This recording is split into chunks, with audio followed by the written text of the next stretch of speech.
खोलो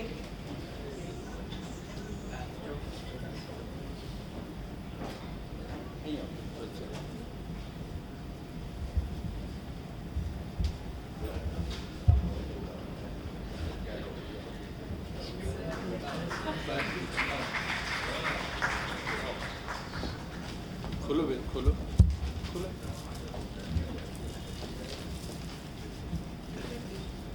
खोली શકે એમ ચલાવો।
પુષ્પાબેને આખો મેં તો નથી બાજુ મેં બબે વાર એમની વાત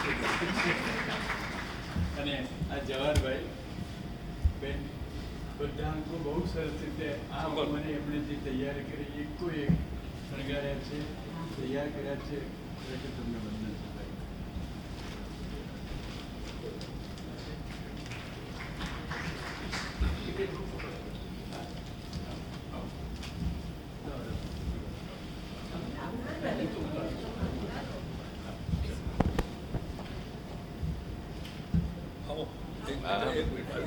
અહીંયા આવી જાઓ.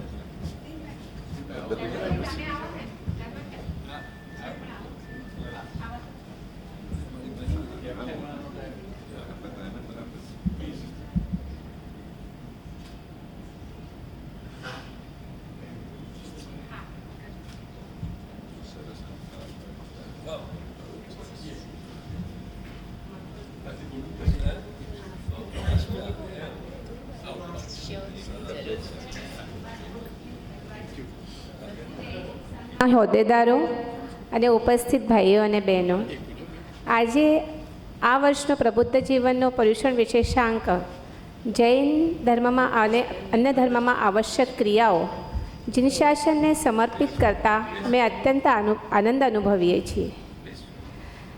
આ કાર્યની જવાબદારી શ્રી જૈન યુવક સંઘે અને શ્રી ધન્વંતભાઈએ અમને સોંપી એ બદલ એમનો આભાર માનું છું. નાનપણથી જ પર્યુષણમાં રોજ પ્રતિક્રમણ કરતી અને આ વિશેષાંકના સંપાદન યાત્રામાં આ 6 આવશ્યક ક્રિયાઓનો પરમાર્થ અને એની આવશ્યકતા જાણવા મળી. અહીં મને એક વાત કહેવાનું અવશ્ય મન થાય છે કે આ સંપાદન ક્રિયામાં અન્ય ધર્મ વિશે પણ જાણવા મળ્યું ત્યારે ખ્યાલ આવ્યો કે પ્રાયશ્ચિત પ્રતિક્રમણ, આલોચના, પ્રાયશ્ચિત અને પ્રત્યાખ્યાનની જે પ્રક્રિયા જૈન ધર્મમાં બતાવી છે એવી પ્રક્રિયા, એવી વિધિ બીજા ધર્મમાં કે અન્ય ધર્મમાં જોવા મળતી નથી. કોઈ ધર્મમાં કન્ફેશન કે પશ્ચાતાપની વિધિ બતાવી છે, પરંતુ વિધિપૂર્વકની રોજે રોજ કરવાની આવી પરિપૂર્ણ પ્રક્રિયા કેવળ જૈન ધર્મમાં છે અને એના માટે જિનેશ્વર પરમાત્માના આપણે ઋણી છીએ. અસ્તુ. ભારતીબેન, ભારતી તું બોલું છે તારે? હા હા, કુમુદબેન કહે છે 2 શબ્દ.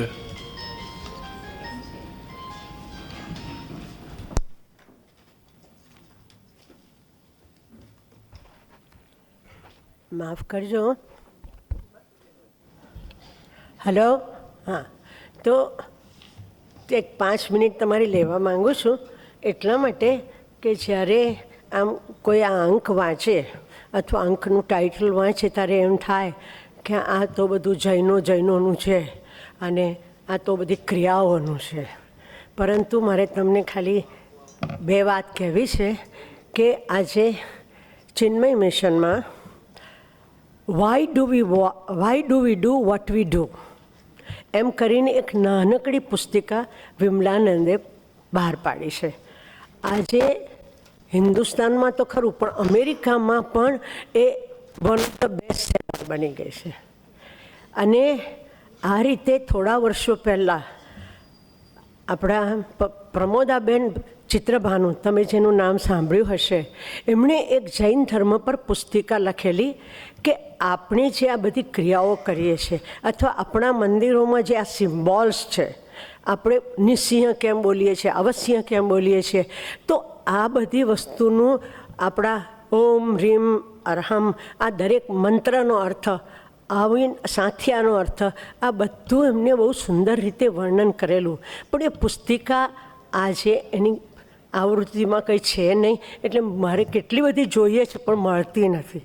પણ આ રોજની કરવાની જે સામાન્ય વસ્તુ છે, એટલે આપણે ભલે રોજ બહુ મોટી ક્રિયાઓમાં ના કરીએ, બહુ પૂજાઓ ના ભણાવીએ, પણ જે સહજ રીતે ક્રિયા કરીએ છીએ એ જો સમજણ વગર કરીએ, જેમ આપણે મોટા ભાગના પ્રતિક્રમણ સમજણ વગર જ કરતા હોય છે. આજથી થોડા જ વર્ષો પહેલાં તિથલમાં સાધકોનું સેમિનાર હતો અને પર્યુષણ વખતે હું ગઈ હતી, ત્યારે ત્યાં કીર્તિ વિજયજી મહારાજે અમને 6 આવશ્યકનું પ્રતિક્રમણ કરાવેલું. અમે કોઈ જ વિધિ નહોતી કરી, મૂપતિ નહોતી પલોવી, અમે કાંઈ જ નહોતું કર્યું, પણ અમે 6 આવશ્યક મન મૂકીને કર્યું હતું. કાવસક પણ મન મૂકીને કર્યો તો, એમાં અમારે 40 લોગસ કરવાના હતા, એવું કાંઈ જ નહોતું. તો આ એ રીતે આ અંકમાં જેમને કોન્ટ્રીબ્યુશન કર્યું છે એને એ લોકોએ આપણી સેવા એ રીતે કરી છે કે આપણે હવે પછી જો આટલા ડિટેલમાં નહીં પણ એનો મૂળભૂત સિદ્ધાંત સમજીને પણ આ ક્રિયા કરીએ તો આપણને બહુ જ મોટો ફાયદો થાય. એને માટે એના લેખકો અને મુરબ્બી શ્રી ધનવંતભાઈને ખૂબ જ ધન્યવાદ. માફ કરજો. નમસ્તે બેન. હા હા બોલ. એક જ મિનિટ. હા બેન પ્લીઝ. પુષ્પાબેન એક શબ્દ. એક તો આ સન્માનને લાયક ગણવા માટે હું ધનવંતભાઈનો ખાસ આભાર માનું છું. અને એને લાયક બનાવવા માટે મારા જીવનમાં 2 વ્યક્તિએ ભાગ ભજવ્યો છે. સૌથી પહેલાં નીરુબેને 8 વર્ષ પહેલાં મને એક આર્ટિકલ આપ્યો જેનો અનુવાદ કરવાનું કહ્યું ને મેં હા પાડી. ત્યાર પછી લગભગ 7 વર્ષ પહેલાં ધનવંતભાઈ મને મળવા આવ્યા ને મેં કહ્યું ભાઈ મને કંઈક કામ આપજો, અને એમણે આ ધીરે ધીરે મને કામ સોંપ્યું અને આજે આને લાયક બનાવી. એટલું છે. નમસ્તે બેન.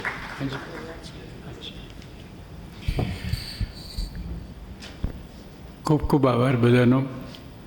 પરીક્ષણ વિશેષાંકો 2 વર્ષથી જેણે તૈયાર કર્યા બધી વિદુષી બહેનોનો ભાઈઓનો હું હૃદયથી આભાર માનું છું. આપના બધાના સહકાર વગર એ શક્ય ન બને, અને આપનો સહકાર હોય તો જ પ્રોત્સાહન અને પ્રેરણા મળે. આપનો પણ ખૂબ ખૂબ આભાર. હવે આપણે વ્યાખ્યાનમાળામાં આગળ વધીએ. गीता जी यहाँ विराजमान है. वो ब्रह्म कुमारी विश्वविद्यालय से है. उसका परिचय नितिन भाई आपको प्रस्तुत करेंगे। बाद में गीता दीदी का प्रभावित प्रवचन हम भक्ति का प्रभाव पर हम सुनेंगे। नितिन भाई को मैं विनती करूंगा कि उसका परिचय दे।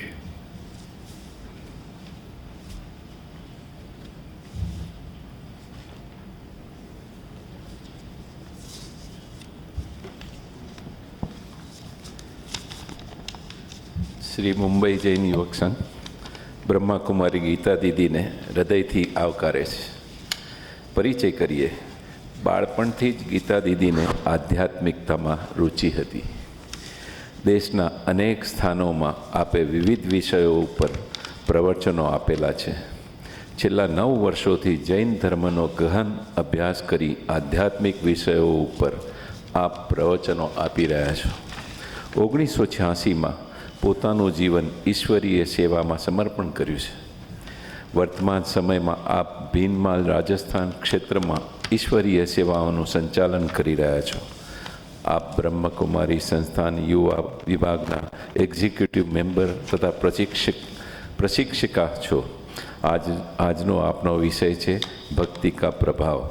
આપણે સૌ તેમને તાળીઓથી આવકારીએ. બ્રહ્માકુમારી ગીતા દીદી.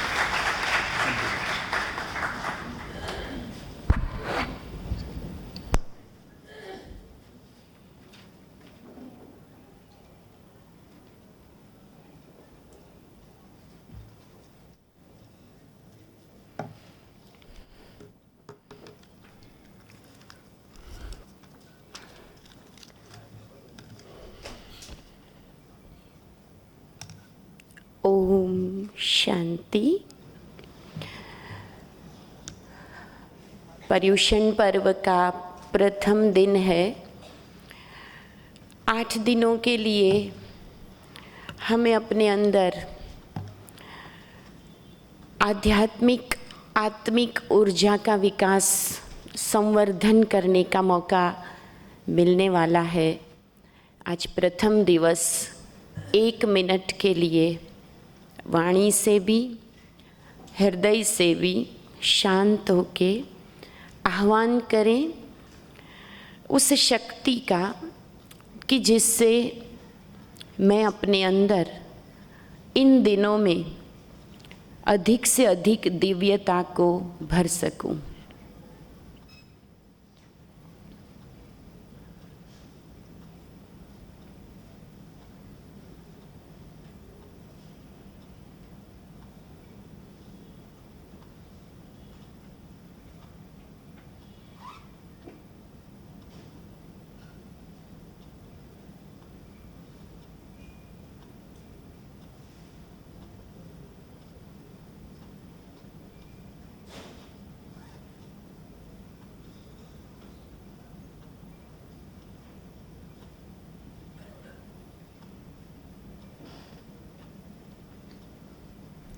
ओम शांति।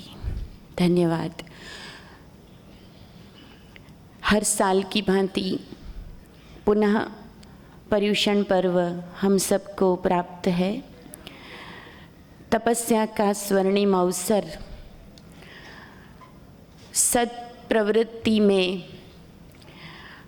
जो बल चाहिए उसे साल भर के लिए अपने अंदर भरने का सुअवसर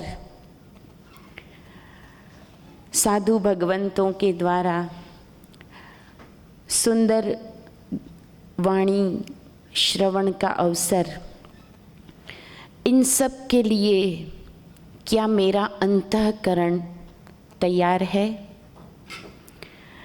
क्योंकि रिसीवर जितना पावरफुल होगा तो जो प्राप्त होने वाली ऊर्जा है उसे अपने अंदर संजो के रख पाएगा। अगर धरनी कमज़ोर हो तो बीज कितना भी शक्तिशाली हो पर बहुत अच्छे फलदार वृक्ष की कामना नहीं की जा सकती है। देने वाले हमें बहुत कुछ दे रहे हैं, प्रकृति भी दे रही है, परमात्मा भी दे रहे हैं, परंतु उसे प्राप्त करने वाला मेरा अंतःकरण कितना तैयार होता है।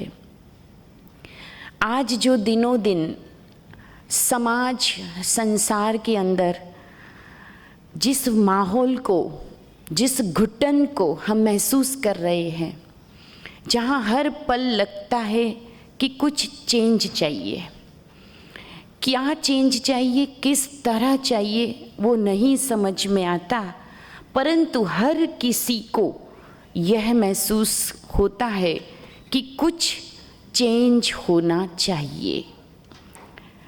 इस घुटन का, इस उलझन का मूल कारण जो मैंने समझा है, आवश्यकताओं की, सभी आवश्यकताओं की पूर्ति के बावजूद भी अनंत इच्छाओं का होना और उसके कारण लगातार दौड़ लगाते रहना, यही शायद इसके मूल में है।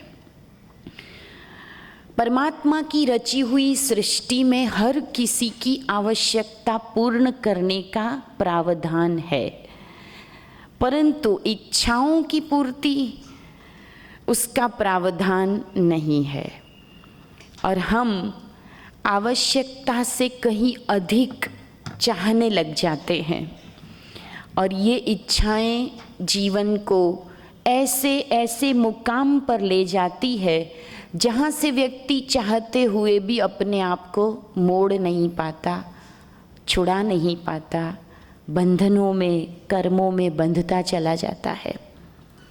ये आंतरिक इच्छाओं का भी मूल क्या है? परमात्मा के रचे हुए संसार में जो ये मानव देह हमें मिला है, इसमें दो प्रकार की हमारी आवश्यकताएं हैं, जो भौतिक है और आंतरिक है। एक धर्म है, एक विज्ञान है। धर्म आंतरिक आवश्यकताओं की पूर्ति के लिए है और विज्ञान बाह्य आवश्यकताओं की पूर्ति करता है। बाह्य आवश्यकताओं के लिए बहुत से नए नए आविष्कार रोज हो रहे हैं। मार्केट में हर दिन नया प्रोडक्ट आता है और अच्छी और अच्छी और सहज और स्पीडी हर चीज़ हमें मिल रही है, बहुत सुलभ। आजकल एक क्लिक करने से दुनिया में बहुत कुछ प्राप्त हो रहा है, सब कुछ इजी है, लेकिन बाह्य आवश्यकताएं, उसके सामने धर्म जो हमें आंतरिक आवश्यकताएं, जो आत्मा की आवश्यकताएं हैं, वो देता है। उसकी जब बैलेंस हम नहीं कर पाते हैं, तब कहीं ना कहीं अंतर से अतृप्त व्यक्ति और अधिक और अधिक और अधिक चीज़ें एकत्रित करता है। चीज़ें भी मिल गई, सुविधाएं भी मिल गई, मान भी मिल गया, शान भी मिल गई, पहचान भी बन गई, पता नहीं अभी भी क्या चाहिए, समझ नहीं आ रहा है। और तब धर्म को समझना पड़ता है। महात्मा बुद्ध ने भी कहा, धम्मम शरणम गच्छामि। हे प्रभु, हम सदियों से प्रार्थना करते आए हैं, असतो मा सद्गमय, तमसो मा ज्योतिर्गमय, मृत्योर्मा अमृतम गमय। आत्मा अंदर से आर्तनाद करती है, यही वो भक्ति का प्रारंभ है। आवश्यकता ही आविष्कार की जननी होती है और ये आवश्यकता, ये आज की द नीड ऑफ टाइम है, वो यही है कि हमारा अंतःकरण कहीं ना कहीं खाली है। किसी ने कहा है कि दौरे तरक्की के अंदाज निराले हैं, दौरे तरक्की के अंदाज निराले हैं, जहनों में अंधेरे हैं, सड़कों पर उजाले हैं। बहुत सी चीज़ें प्राप्त होने के बावजूद भी हमारे जहन में आज भी छोटी सी चीज़ भी तनाव पैदा कर देती है, छोटी सी चीज़ भी हमें क्रोध दिला देती है। चिंताओं के तो हम सागर में डूब जाते हैं और वजह देखने जाते हैं, इतनी मामूली होती है। कितनी इतना बचपन से हमें संसार में 3 सत्य बताए गए जो हमें याद रखना बहुत इजी है। कोई श्लोक नहीं, कोई मंत्र नहीं, सिर्फ संसार के 3 सत्य, जीवन के परम सत्य। पहली चीज, मैं आया हूं, अर्थात मुझे जाना भी है। कितनी सिंपल बात है, आया हूं, यहाँ का नहीं हूं, जाना भी है। ना कुछ लेकर आया हूं, और बहुतों को जाते देख रहे हैं, ना वो भी कुछ लेकर जा रहे हैं, परम सत्य। और तीसरा, जो बोएंगे वही उगेगा। कितनी सिंपल सी चीज़ें, लेकिन बावजूद इसके हम उलझ जाते हैं। महात्मा बुद्ध के सामने अंगुलीमाल आया, सबने कहा महात्मा जी मत जाइए, कहा नहीं। सामने आया, कहा तुझे डर नहीं लगता है? महात्मा जी ने कहा तुझसे क्या डर, तू तो बड़ा कमज़ोर है। उसने कभी ये शब्द नहीं सुना था, क्योंकि वो इतना विकराल था। गले में अंगुलियों की माला जिन लोगों को मारा था उसकी पहन के घूमता था, डराता था। कहा मैं और कमज़ोर, कैसे कह सकते हो? महात्मा जी कहते हैं तू बड़ा कमज़ोर है। बोले क्यों कह रहे हो आप? कहा देखिए पास में पेड़ खड़ा है, क्या इसकी डाली को तोड़ सकते हो? अंगुलीमाल ने कहा इतना छोटा सा चैलेंज, पूरा झाड़ उखाड़ सकता हूँ। कोई नहीं, तुम एक डाली तोड़ सकते हो क्या? तोड़ के दिखा दी। सिंपल सा एक सेंटेंस, अंगुलीमाल बौद्ध की शरण में आ गया। कहा ठीक है, अभी इसको जोड़ के दिखा दे। फिनिश। वो ओरा था उनका कि जिससे इतना भयंकर नेगेटिव ओरा वाला वो अंगुलीमाल बुद्ध की शरण में आ गया। जिन वाणी में हमने हजारों उदाहरण पढ़े हैं, भारत का बहुत बड़ा सम्राट अकबर हुआ, जिसके लिए कहा जाता था कि वो सुबह के नाश्ते में चिड़िया की जीभ का मांस लेता था और उसके लिए रोज 125 चिड़ियाएं कटती थी। ये उसका डेली ब्रेकफास्ट था। और महात्मा गुरु भगवंत जैन साधु के संपर्क में आए और वो आजीवन शाकाहारी बन गया। ये है प्रभाव। मीरा के सामने जहर आया, स्पर्श होते ही अमृत हो गया। ये ऊर्जा कहाँ पैदा होती है? वो आंतरिक शक्तियाँ जब जागृत हो जाती है।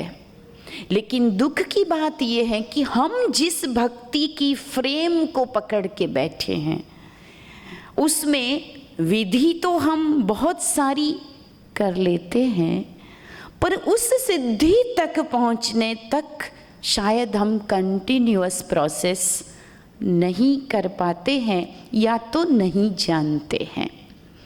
और इसी वजह से हमारे पास समस्त राहें खुली है, पर अपने आप से जब हम पूछते हैं कि कौन सी सिद्धि की मंजिल मुझे मिली, तो लगता है कि अभी हम बहुत दूर है। अपनी संतान पे हम अपना प्रभाव नहीं छोड़ पाते हैं, अपने मन पर हम अपना प्रभाव नहीं छोड़ पाते हैं। कहते क्या करें, सब कुछ हो जाता है, मन नहीं मानता। इतनी सी जबान, लेकिन मैं अपनी उस इतनी सी जबान को भी बहुत बार कंट्रोल नहीं कर पाती हूँ।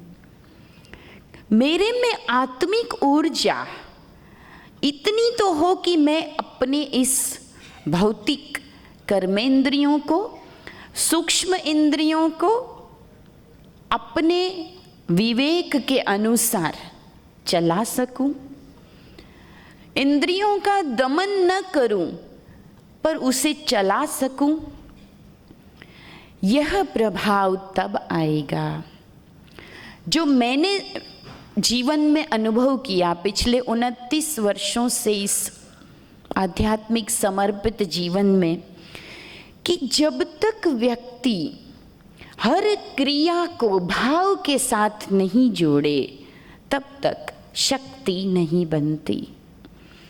क्रिया तो क्रिया है, जब उसमें भाव जुड़ता है तब शक्ति प्रकट होती है। किसी ने कहा है कि यूं तो पत्थर भी पूजे जाते हैं, यूं तो पत्थर भी पूजे जाते हैं, बशर्ते उसे दिल से तराशा गया हो।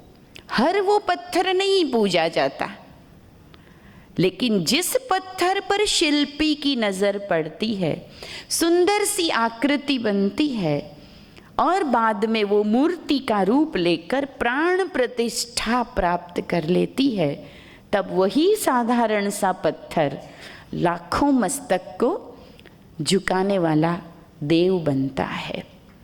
थोड़ा सा उस प्रोसेस को समझ लें, क्या है वो प्रोसेस।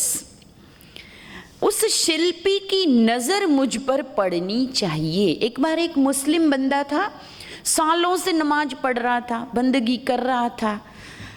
एक दिन अचानक उसे आसमान से आवाज आई कि अभी तक तुम्हारी एक भी बंदगी सफल नहीं हुई है, पहुंची नहीं है। तो भी बंदा खुश हो गया, सबको सुना रहा है। सबने कहा तुझे रोना चाहिए, इतने सालों से क्या कर रहा था तू, तेरी एक भी बंदगी खुदा ने कबूल नहीं की अभी तक। कोई बात नहीं, मुझे खुशी इस बात की है कि उसको पता तो चला मैं कर रहा हूँ।